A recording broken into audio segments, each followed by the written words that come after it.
I've been playing a lot of Balatro this Christmas break while I've been visiting my family. A lot of Balatro. It's a roguelike. I never really have problems with addictions, but roguelikes, those really get me.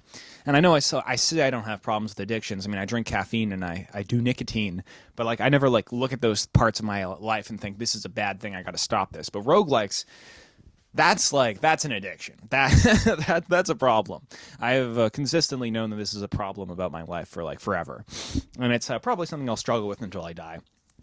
Playing video games, but it's not just playing video games. It's playing video games and also having a YouTube video play on the second half of my screen. That's the issue. That's the problem.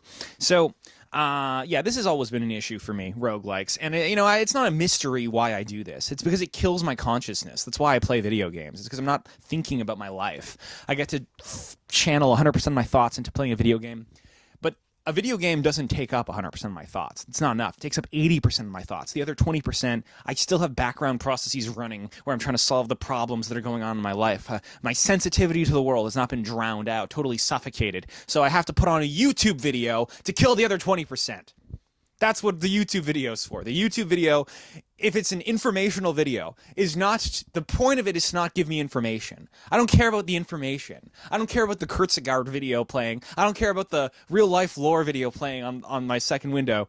The only reason that's there is to kill the 20% of my consciousness that's still left after I use 80% of it on the roguelike Balatro. And this has all made me think about art and artists and the sort of sensitivity that artists tend to have towards their reality and their own consciousness, which is that if you're an artist and you're making good art and you're someone who's capable of making good art, you probably have a sort of perceptive power about you. That exact sensitivity, the sensitivity that allows you to make great art, is the same sensitivity that makes you too sensitive to reality. Your own consciousness becomes painful, and then you want to drown it out with drugs or video games or sex or distraction. Here's the quote I'm plagiarizing this idea from, by the way. I read this quote and I was like, damn, true. This is facts, actually. It's from the Rick Rubin book that all the annoying people have. Okay, yeah, I read a book. Oops. I mean, it's not really a coincidence that all these famous pop stars die of overdoses. It's not a coincidence that a lot of the people that you see blow up online also become schizophrenic and mentally ill or whatever and then go insane on the internet.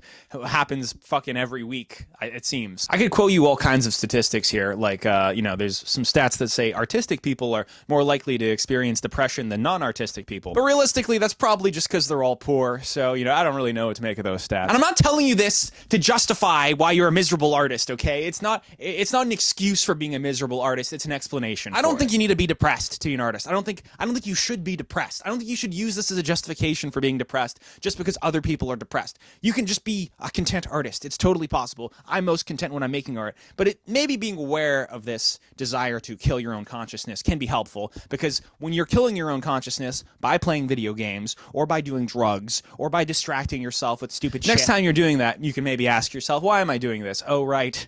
It's because I don't want to be conscious. I sometimes think that the end goal of all conscious beings is to destroy their own consciousness. If you were an artist, chances are at some point you thought to yourself, I need to stop being an artist now. I need to somehow cut this part of my brain out, that malignant tumor that makes me make art. I need to throw that in the trash. And what you're really getting at when you say stuff like that, when you think stuff like that, when you have that impulse, is this awareness towards reality needs to die. And that is kind of the problem when you try to kill the part of you that wants to be an artist.